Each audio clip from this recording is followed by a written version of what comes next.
Est-ce que vous nous expliquez en quelque sorte pourquoi vous voulez enlever le franc CFA? On veut, c'est pas seulement le franc CFA, c'est les bases militaires, c'est pas seulement le franc CFA, c'est les entreprises totales, c'est pas seulement le franc CFA, c'est la France-Afrique en général. On veut enlever tout ça parce que, madame, je pense que vous qui me posez la question, vous pensez comme moi que nous sommes des humains à part entière. Cheikh Anta a même prouvé qu'on était plus humain, par plus humain, ce n'est pas un acte de racisme, mais par plus humain, je vais dire, premier dans l'humanité. On est les premiers en tout. Si c'était une classe, j'allais dire qu'on a pris la première place. On a inventé la science des mathématiques, on a inventé l'écriture, on a inventé de par les hiéroglyphes, on a inventé la philosophie, on a inventé les pyramides, on a inventé la société.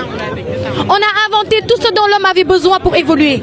Et actuellement, parce qu'ils savent qu'ils n'ont pas les ressources, ces ressources qui viennent pourtant de Dieu, les ressources minières dont ils ont besoin pour s'évoluer, qu'est-ce qu'ils font?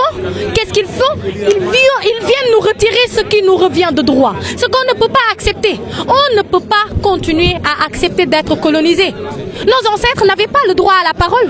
Moi aujourd'hui, je peux me mettre devant 1000 personnes et dire ce que je pense. Nos ancêtres avaient le droit de se taire et de travailler dans les plantations. Si aujourd'hui, on dit que Kocc Barma n'est pas un philosophe, alors que celui qu'on dit être le père de la philosophie n'a jamais rien écrit, c'est des questions que la jeunesse d'aujourd'hui doit régler. Si aujourd'hui on traite l'Afrique de barbare, alors que ni Hitler ni Napoléon n'est africain, c'est des questions que nous, la jeunesse d'aujourd'hui, on a le devoir de régler. Raison pour laquelle on ne peut pas rester chez nous, on ne peut pas rester à manger et à boire comme ils le veulent, nègre, ventre plein, nègre content, non. Libération accomplie, nègre d'aujourd'hui content. Si vous avez un message à passer aux Africains en général et Sénégalais en particulier, ce serait d'abord de leur dire qu'ils ne sont pas en train de trahir leur mission et ça se voit. De leur dire qu'on sent jusqu'ici les vibrations de Bamako, les vibrations du Congo, les vibrations de Brazzaville. Oui, on les sent jusqu'ici.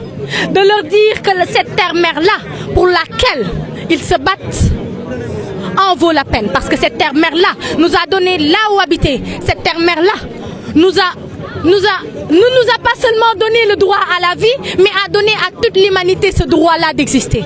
Nous sommes contents de ces gens-là. À ceux qui pensent que des manifestations ont échoué parce qu'ils sont 20 ou 30 personnes, nous on en a réuni près de 300 un peu partout dans le monde. 300 un peu partout dans le monde, ça fait des millions d'Africains qui se lèvent pour dire non. Qui se lèvent pour dire ça suffit, qui se lèvent pour dire abat l'impérialisme. Et ce n'est pas seulement des dires, comme je le dis. Ce n'est pas une révolte qui se prépare, madame, non. C'est une révolution à grande échelle qui se prépare. Et on a les armes pour mettre fin à cette France-Afrique qu'on est en train d'exploiter. Me tuer moi ou tuer le président de l'ONG, Kémy Séba, ne changera rien.